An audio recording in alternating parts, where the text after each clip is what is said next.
Nindot ang atong ebanghelyo karon nga nagisgot mahitungod sa usa ka opisyal nga Romanhon nga miduol kang Hesus alang sa iyang nagsakit o malatyon nga sulugoon. Nangayo kang Kristo alang sa usa ka milagro nga mahitabo nga mabuhi o madadyaw ang iya sulugoon. Kini naghatag kanato og pagtulun-an kung unsa kalig-on ang atong pagtuo kang Hesus.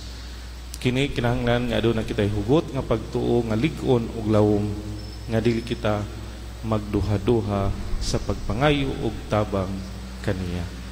Sama sa giingon sa ebanghelyo, ang Romanhong opisyal maisugon nga misulti kang Kristo sa pinaagi sa pagingon, ayaw lang pag-adto sir kay dili ako angay nga mopadayon kanimo sa akong balay, isulti lamang o mamaayo ang akong sulugoon.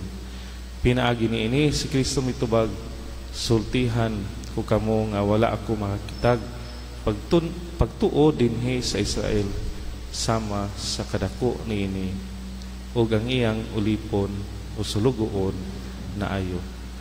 Kinahanglan natong hinumduman nga ang pagtuo ang magtugot kanato sa pagsulod sa espirituhanon.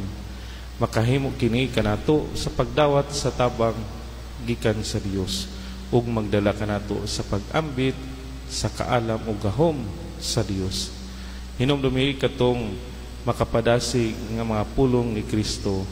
Mingon siya, sultihan ko kamo kung may pagtuo kamo nga sama kadako sa liso sa mustasa, makasugo kamo ni ining bungtura sa pagbalhin ug mobalhin kini.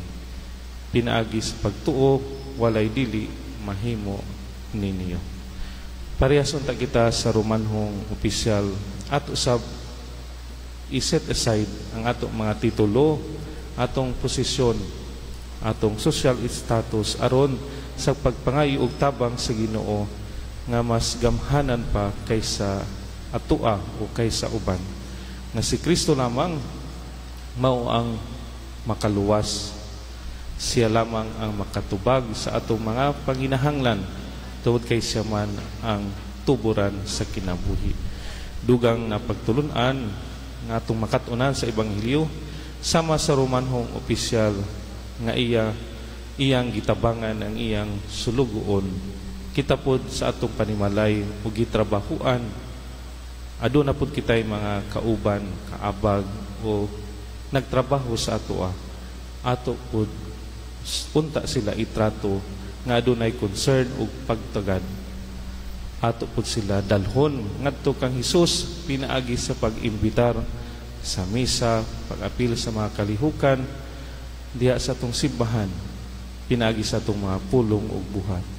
Si Hesus ana alamang kanunay naghulat kanato kanus a kita moduol. Amen.